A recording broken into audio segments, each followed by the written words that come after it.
Final Fantasy VI is a story of fragments, about how our current selves are often a husk guarded by multiple masks, with the bits that make up our full essence scattered across time and the world. We leave ourselves behind in these pieces, these bits of memories comprised of joy, trauma, and everything else.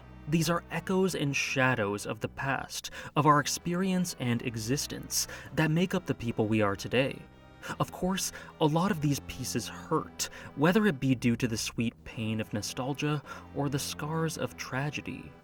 And we dwell and cling and remember without moving on, and it makes us stagnant.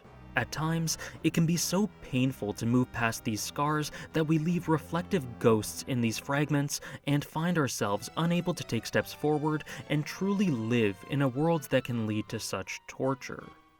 But the relationships we form make it all worth it, worth pushing through the pain of the past and present to find the joys of life once more. We simply don't exist in a vacuum, and everything we are today is the result of what has come to pass. Our current and past relationships, our experiences, the bad and the good. A man who had to say goodbye to his kingdom and family, coming so close to despair that he flirted with hell itself, and was only saved from this due to chance by some like-minded comrades.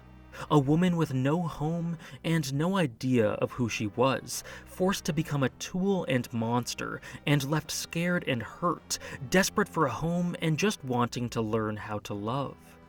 Two brothers, one who set off on his own path, and the other who reluctantly but sincerely became the bearer of responsibility for the legacy of his lost parents and the happiness of his twin.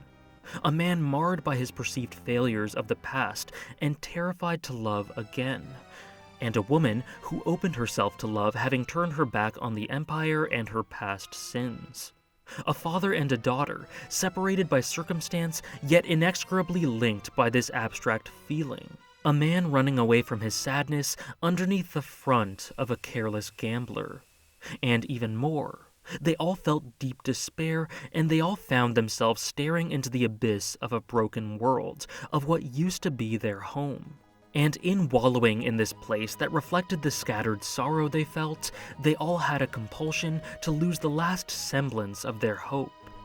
But for one reason or another, the encouragement of a friend, the memories of those long departed, an ironic wink of fate, they found themselves unable to lie idle and allow this ruin to decimate everything.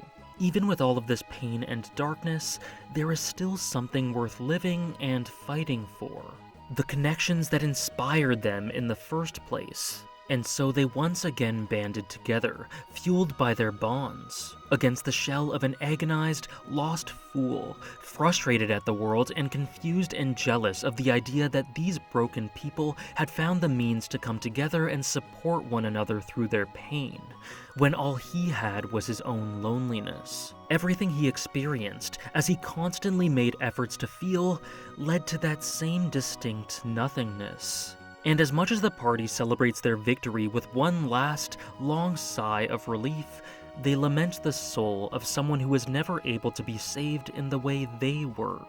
An advocation of connection, and an expression of sorrow and regret for those who are unable to find it. Many thanks for watching.